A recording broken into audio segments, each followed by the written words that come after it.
Today's episode of Baxi's Musical Podcast is brought to you by the folks at Canna Provisions.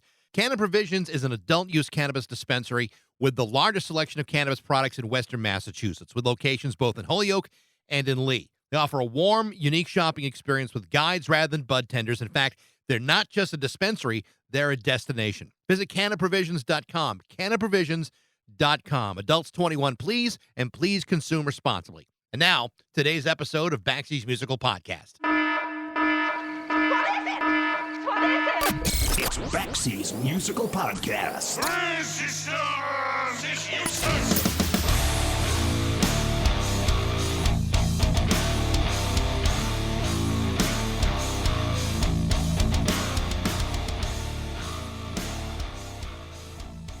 When people think about some of the greatest guitar players who have ever lived throughout the world, they often think about guys like Eddie Van Halen or Jimi Hendrix, for obvious reasons, of course. But not every brilliant guitar player is there to amaze you with their technical skills and blinding speed. Sometimes the most brilliant guitar players in history don't worry so much about that sort of thing. Sometimes they express their brilliance by doing what's right for the song. Sometimes they save their creativity and their genius to do things within the context of a song that makes other guitar players say things like, "Holy shit, what did that guy just do?" That's the kind of guitar player that we're going to talk about today. Today, we're going to talk about the career of the late John McGeoch.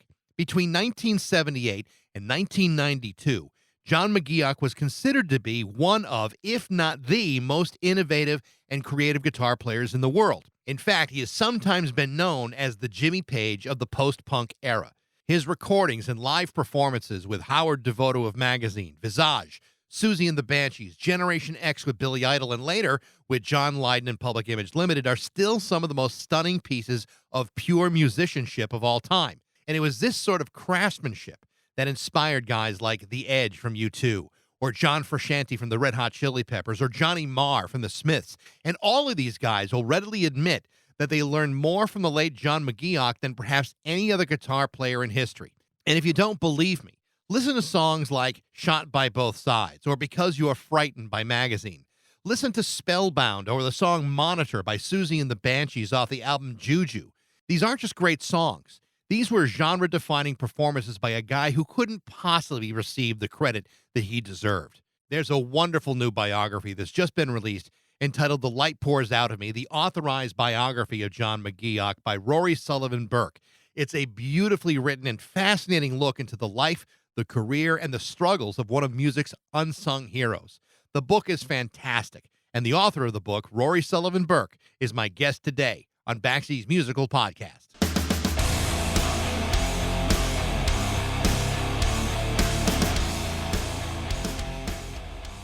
Good to see you. Likewise, mate. How you keeping? All right. Not too bad. I got to ask you right off the bat, how does a guy from England find themselves to be a Boston Celtics fan? How does that happen? Right. Yeah. I think the whole basketball thing for me started when I was a kid in the 90s, and it was Jordan, really. Right. Kind of sold the game to me. But I didn't want to follow that traditional thing of being like the successful team. And Boston sucked at the time. The 90s was not a great period. We've had our ups and downs, all those championships and some pretty freaking awful years in between. So, yeah, I agree with you. Absolutely. But then the history, the heritage, you look at the players that have been there, and then we had, I think things changed when we got Pierce, when we got KG. Yep. And suddenly there was just this character and this fight and desire. And it just, I've loved them. That's awesome. So. Well, you're back into a good year. I mean, they're playing great right now, although Robert Williams got hurt with a meniscus tear. They're saying a couple of weeks out for him. So, who knows what's going to happen. But I'm glad you're on the home team, even from several thousand miles away. That's great. I'll tell you who my NFL team is. I think that might cause maybe a few more tensions. I don't know. I don't know. I'm guessing you're a Patriots fan. Yeah, but I'm actually more of a Green Bay fan. I spent a number of years in Wisconsin and got to go to a good share of games and always have been a Packer fan. Because when I was a kid in the 70s, the Patriots were god awful. Right. And I grew up, 25, maybe 30 miles out of Foxborough, and it was just always a painful experience. And so they only got good as I got older. Anyway, listen, congratulations on this book. I was so excited to read it, and I think the reason why is it is a story that really has never been properly told. I mean, a lot of people know who John McGeoch may be, but the reality is he is a mystery to a lot of people, especially here in the States, where I don't think magazine played in the same way as it may have in the UK.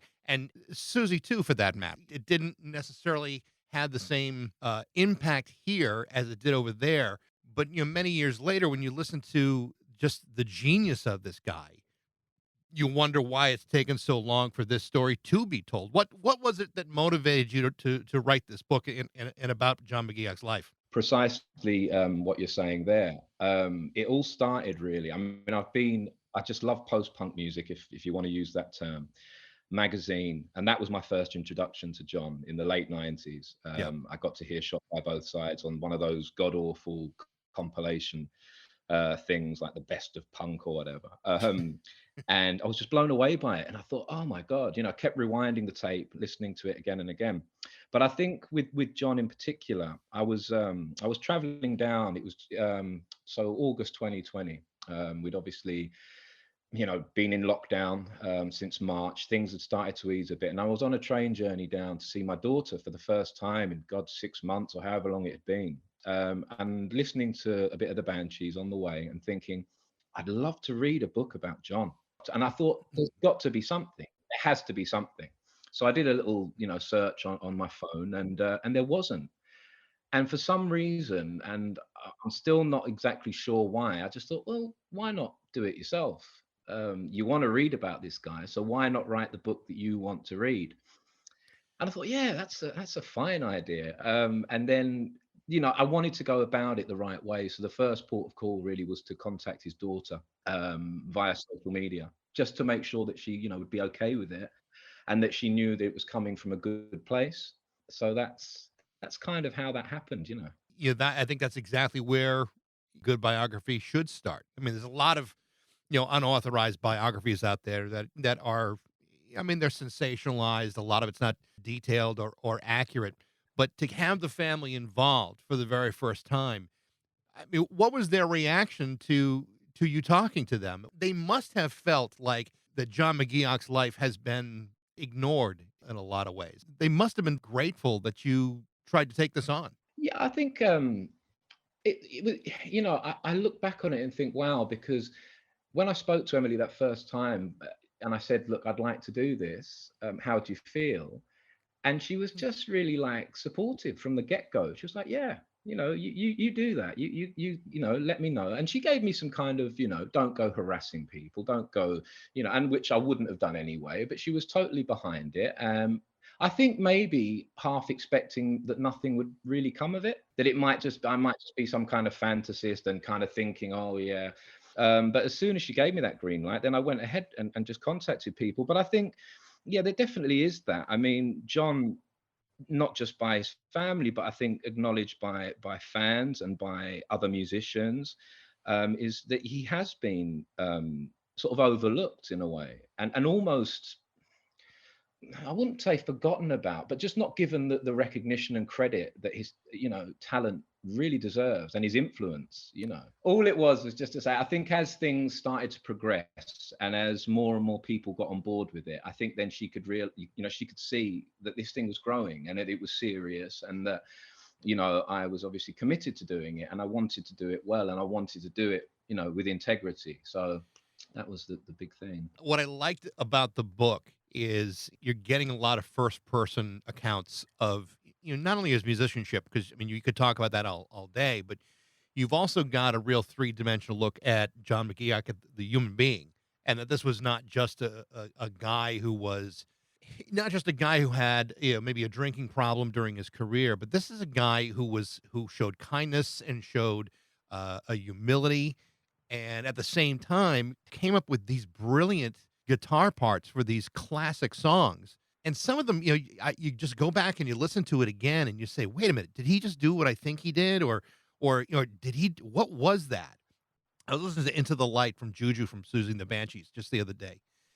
And that was like one of those songs. It's not even my favorite song on the album, but it's one of those songs that when you hear him playing, you're going, Jesus, how did he come up with that?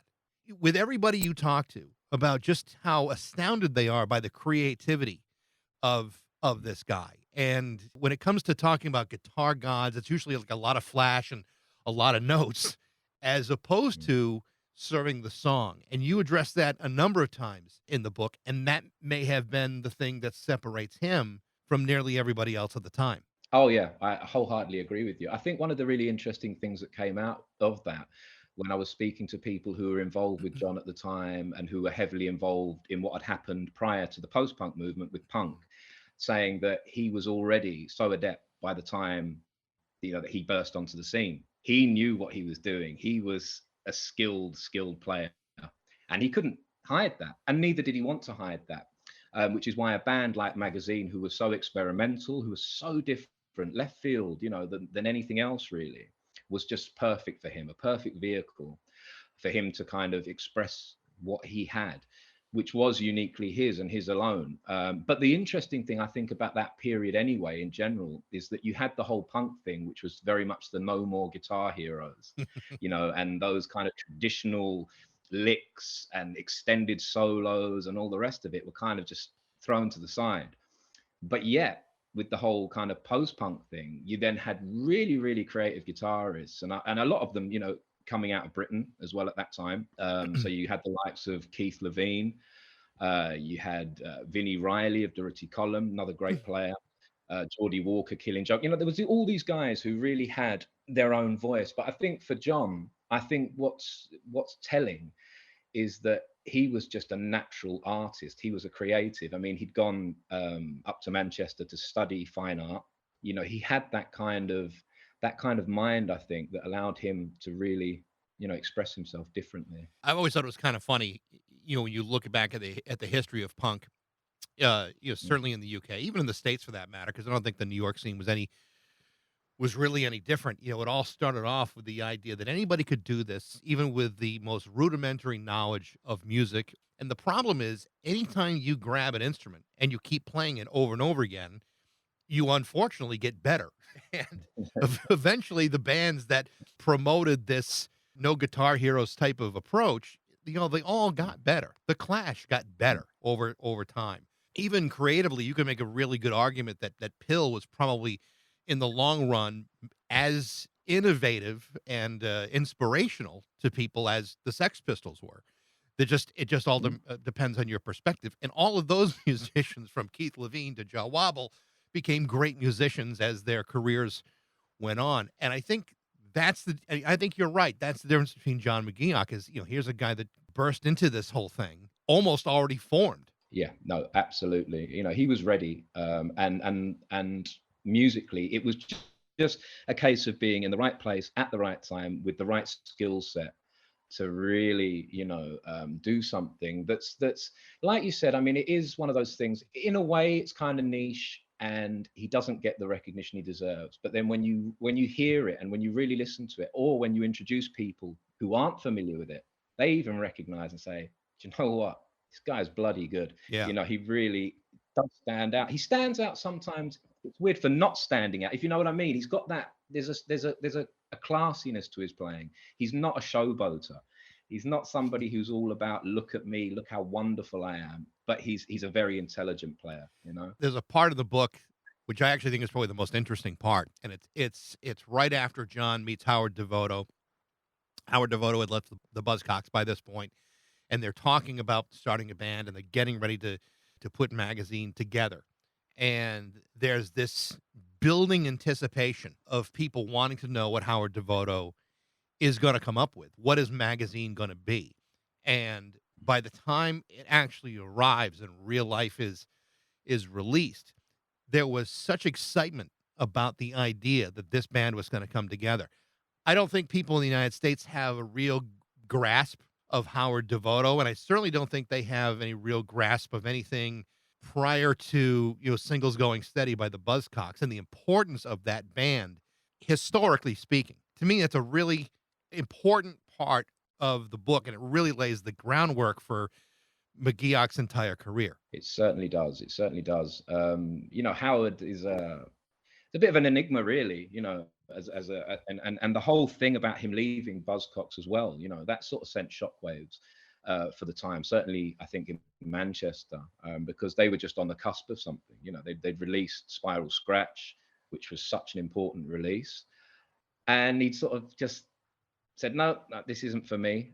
So with Magazine, yeah, there was a lot of anticipation, and I think as well, I think you couldn't have wished for a better debut single than Shot by Both Sides. I mean, it's just, and interestingly, we have to be honest, it's a Buzzcocks hand me down. If you listen to the song Lipstick and whatever, it's all there, but it's John's way of playing it, I think, that really gives it that edge and has made it such an enduring song to this day. It still sounds great. It still sounds great, but it's not my favorite song of the album, believe it or not. My favorite song of the album is the title of your book, The Light Pours Out of Me. There's a part in that song where the solo comes in, later on in the song. It's not a complicated song. It's not necessarily something that shows, like you say, this virtuosity, but it's just the perfect guitar part, and it's phenomenal. I mean, that's of all the songs that Magazine has done, and there were plenty of them. That's the one for me that just still resonates after all these years. I just think it's such a powerful buildup. Yeah, no, wholeheartedly agree with you. And I think I'm working on a number of levels with the title of the book. Yes, I love the song, and I think it shows John, in one of his, real kind of creative peaks. But it's also the fact that the light being John as well. And as you get to understand about his personality, that's, I'm getting at that as well with it, because like you said yourself, he was an amazing man, fascinating character, highly intelligent, but very, very giving and very warm. And I think that was something as well that I felt was important, that kind of came across with this book, as much as, the technical side of his playing. When you approach people to talk about him, I mean, there are a couple of people that I don't know if they just chose not to participate or were not available. Howard Devoto would be one, like you say, is an enigma. He's like one of those guys that's really, really hard to approach, really hard to talk to. And the other one would be John Lydon, who is not always an easy interview and can be, very temperamental. Both of them can, but neither one of them seemed to participate very much with this. Was there a reason why that did you I assume you must have attempted to approach them? Well, I spoke with Howard, and he's obviously he's there, but that was a nerve-wracking interview. I mean, that was kind of because you're speaking to people that you've admired for so long, and then you build you put people on a pedestal as well. So sometimes, conversations can be hindered, I think, a little bit by that, and maybe that was my own fanboy kind of thing coming across. But I think what he did, what I respected about what Howard brought to the book was there was an honesty there, and he did admit that he found John, I think, on a personal sort of level, difficult to get on with. There was obviously a clash of personalities there. They were very different. John was a very strong character, had his own mind, knew what he wanted. And I think maybe at times, and I don't know, I mean, I'm just guessing, maybe, Howard felt a little bit threatened by that, perhaps, and, that you've got these two competing forces within the band. But of course, like he says himself, it's not always unusual for the singer and the lead guitarist to have that bit of friction. But what he gave to the book, I felt was honest. I'd say that it was honest. The part where John joins Susie and the Banshees. I mean, the guy could have played with anybody at that point, between his work with Magazine, Visage, and really, I think even by that point, I don't know if he had played with Generation X or if that was still yet to come. The timeline's eluding me a little bit, but nevertheless, he could have joined any band in the UK and chose Susie and the Banshees. At first thought, it seems like a good idea, but then when you hear what came into Kaleidoscope and what came into Juju, those two albums alone, you say, that band had always had him in it, even though that's not the case, and they were kind of gutted by two previous members leaving. But the synergy of that band, him joining, is pretty remarkable with those two records. Oh, without doubt. I mean, it was like it was something that just was meant to be, I think, because the power. I mean, you look at I think Mark Arm, put it quite beautifully when he talked about the John's impact on the songs on Kaleidoscope, and saying that he felt that that album was a great collection of songs. But when you get to Juju, it's a band. You're really hearing a Yeah. band who know each other and have worked with each other and understand the strengths within, one another. But yeah, I mean, those are just phenomenal. I mean, and you think to the point where you get to Juju, and that is just such. I mean, for me, I would probably put that right up there with, let's say, The Correct Use of Soap by Magazine, Pink Flag by Wire, Hmm. and Juju.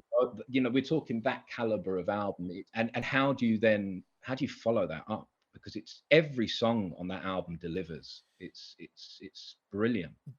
There's a large part of the book that talks specifically about his alcoholism and about his chemical dependencies as time goes on. Do you Mm. think he felt pressure after a Juju, after a Kaleidoscope, after spending 3 records with Magazine? Do you think he felt the pressure from within himself to keep motivated to continue that level of creativity? Because, I mean, I know for some people, and I've certainly interviewed, enough where you get to a certain point where you have so much success that it winds up breeding a lot of self-doubt. Can I continue this? Have I lasted too much? Have I, exhausted the well of creativity? He had a lot Mm. left in him, but do you think that had a part of why he felt the need to escape some of his demons through alcohol? Possibly so. You see, that was one of the difficult things with the book, because sadly John's, he's not with us, and you then try and build a picture from speaking with people that did know him, and particularly at that time.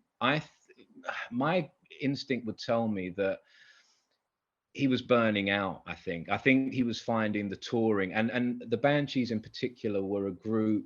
They were relentless. I mean, it was in the studio, record the album, promote the album, tour the album, back in the studio, and the cycle just kept going and going. And I think John was a very sensitive soul, and I think a lot of musicians talk about how difficult actually they find the whole touring process, because you're away from home, and and probably it can be a lonely place for musicians at times. And then, that era, that kind of, alcohol, drugs being freely available, it becomes maybe a bit of an escapism from that. So I definitely think the touring at that point was catching up with him. The story of the Banshees in Madrid was a really sad story Mm. because it sounded like, I mean, you could look at it from a number of different ways. You could say that some of this was like a self-induced problem that he cultivated with his abuse issues, but that there were also outside forces that made it worse. In particular, in Madrid, where that seemed to kind of do him in for a good period of time. When you talk to people who were there, it just sounds like there's a real sense of disappointment, not in him, but just of the circumstance that surrounded that. Tell me about the importance of what happened in Madrid. Well, yeah, I mean, so they'd finished recording Kiss in the Dream House, which was the follow-up album to Juju. And they'd been preparing. They were going to have an extensive tour, but they were preparing with some warm-up shows, and they'd been to Milan, and they'd done a show in Cornwall, England, and they flew out to Madrid, sort of over the Halloween period of '82, to do these 2 gigs. And John just, he turned up in a really, really bad place. He, by his own admittance to his guitar tech, he acknowledged that he was having something of a breakdown, at that point. And he just wasn't the John McGeoch that they knew and loved. It was clearly that he was drinking heavily, but it was also, I think there was possibly, I mean, some depression as well that was Hmm. fueling it. I don't know again how he. The impression I got maybe was that he'd felt a little bit, and I don't want to say ostracized. That's not the right word, but maybe he was feeling again a bit maybe pushed out in a way on the recording for A Kiss in the Dream House. Robert Smith from The Cure was about a lot, and he was by that time was good friends with Stephen Severin, the bass player. Whereas John and Stephen had always had a really close relationship, so maybe he was starting to question as well his role. And if you listen to the guitar playing on A Kiss in the Dream House, it's not as to the fore as say with Juju. And I think maybe he was questioning at that point as well about how much longer he would last in the band, or how much longer he would actually want to stay. But the main concern was that he turned up and he just wasn't in a fit state to go on stage, and it fell apart terribly for him, and it is very sad. And it was one of the I think it was one of the big question marks I had when I approached the book. I really wanted to know, how does something that creative, that special, just end? I'd never really had a kind of conclusive answer to that, and that was something that I really wanted to sort of look at, but again, as sensitively as I could, you know? Well, it may be one of those things where there really is no clear cut answer, that it's like a confluence of different situations. A lot of artists go through a creative block where they just feel depleted. And it's the pressure of touring and the schedule and the pressures both internally within a band and outside of a band.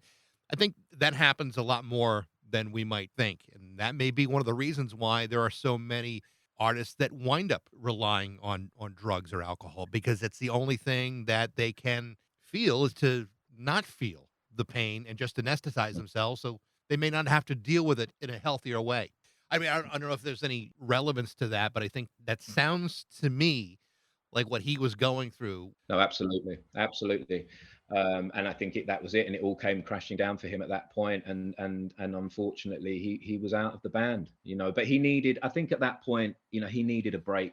I think they all did, and I think by their own admittance, you know, they needed to just put the brakes on, you know. But that wasn't happening, and there possibly weren't the people around the group to sort of really take care of them properly, because they were young, you know. These are young people, and how much can we expect of them to then take care of them when, you know, they've not had the life experience themselves by that point, really, you know? The one and only time that I got to see John play Mm. was in was in Public Image. And this would have been, I think, like 1989, somewhere around there. And I remember watching John play and thinking, my God, this guy is great, but not having the context of one, who he was. All I could say is this guy was a great guitar player, and not really having the knowledge of his history. Having said that, watching him play, it was very clear that this guy was a phenomenal talent. And the show was I mean, the show was great and everything I expected it to be, but it just seems like, if you were going if you were going to leave a band where you had some problems in the end, like the way he had with the Banshees, and then you go into a band with John Lydon. I mean, I realized Lydon wanted him in the band for years before that, before he actually became a part of a Public Image. But if there's a polarizing individual that could make it difficult for somebody who is struggling, John Lydon Mm. might be that guy. And Mhm. I didn't get the sense that that you addressed that very much. I think you kind of skirted around the difficulty of John Lydon's personality. He's either going to be participating with you or he is not, and he can kind of go either way in either direction, sometimes within the same minute or so. Yeah. Well, I think, you know, that gets back to your point that you asked before about Howard and Mr. Lydon. And it's a case of, if somebody wasn't involved in the book, and didn't, then Mm. it's like, well, I kind of like people to have their say, you know, and I like them to give their opinion of what was going on. I think, yeah, we can look at it from the outside, knowing the kind of personalities, knowing, you know, and thinking, yeah, okay, like you said, that's going to be some trip, and to go into that is probably not going to be easy for anybody, you know, because, you know, as much as Lydon cultivated obviously his own stage persona, but it was also backed up by, I think, you know, he's a feisty character, and Hmm. but so was John. You know, McGeoch was nobody's fool. and would give as good as he got to anybody. And he would speak his mind to anybody. It doesn't matter who you are, doesn't matter what your reputation was. You know, John would let you know if you were out of line or if he disagreed with you or whatever it may be. So yeah, I think that was probably again. But you see, the interesting thing is, John was somebody who was working. He was used to working with big personalities. I mean, he'd Yeah. worked with Susie, worked with Severin. You know, he'd worked with Richard Jobson in the Armory Show, another big character. You know, Russell Webb, a good friend of his, and that, you know, these were all people who could hold their own and weren't backward in coming forward. So John didn't shy away from that. But I think the big problem or issue with Pill was that musically by that point, maybe it was just starting to get what's the word I'm looking for? It was just starting to lose the edge. I mean, the thing with Pill is, and I'm speaking personally here anyway, the Pill that I love, really, if I'm being honest, is early Pill. It's the Keith Levine jar wobble stuff. I mean, that's really what I think of when I Pill. But having said that, they didn't stagnate, and John Lydon had the nous to realize that, you know, in order to keep being creative or to keep being relevant, you have to freshen it up. You can't just keep treading along unless you're somebody like Slayer, who I love, but you know, you can't just stick to the same pattern. You Right. know, things have to change and things move on. And he was, you know, he would work with wonderful musicians. I mean, Album, for example, you know, With Ginger Baker Baker. was on Yeah. there, you know, another big character. And so he had that, and he knew that John was somebody who could bring it and bring something different, and he did, you know, and I think McGeoch in Pill kind of took them to that stadium rock kind of vibe. But it also sounds like, Mm. and you mentioned as this in the book, that at that time, that's kind of what John McGeoch kind of wanted at that point. Like he wanted to be more of a stadium band and to do, or to be like a stadium level presence. It's possible that he just didn't feel like he was getting the respect that he felt that his playing deserved. And you know, at the time in the '80s, what better way is there than to, I don't want to say sell out because I don't think that's entirely true, but to be a little bit more commercial friendly.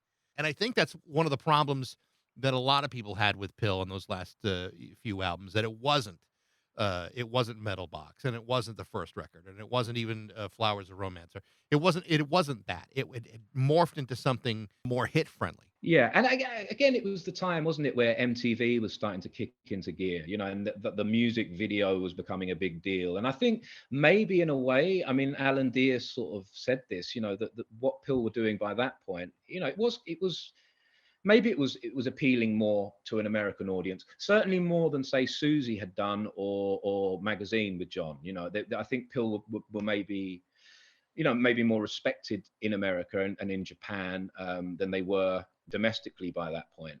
Yeah, an interesting period. I think what I take from it as well is it's something that's wasn't as immediately approachable or as enjoyable as say Magazine or Susie, but when I gave it time and when I really started to sit down and listen to those albums and listen to what John was doing, then I thought, okay, I can see it. You know, I can really see what he was trying to do and just how important he was to that whole era for Pill. I think when you listen to Happy, the first album that he was on, you can hear flashes of that creativity in him.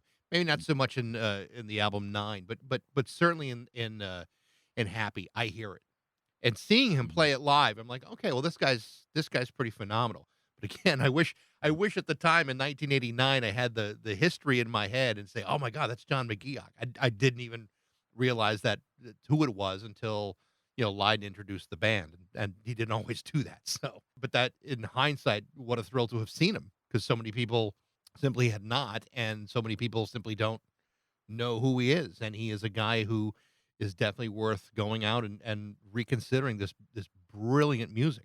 Yeah, and I think, yeah, definitely. I think one of the big things as well, it's telling that so many people that are huge players and are hugely admired and respected. And you know, you're thinking Johnny Marr, you're thinking John Frusciante, you know, these people who've got real pedigree and kind of commercial viability, speak so highly of him. Speaks so highly of John McGeoch's work and how influential it was. Yeah. And hopefully for people maybe maybe younger people as well who are not familiar but are really into like the Chili Peppers or into the Smiths or into any of the sort of solo work that Johnny's done. Radiohead, again, another, Yep.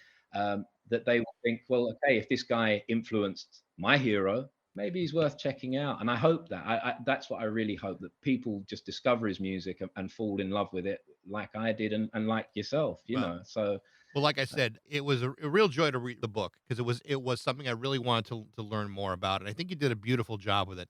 But moving ahead, now that this book is done, do you have any thoughts about what you might do next? Would there be another book or another biography, or are you looking to promote this one for now?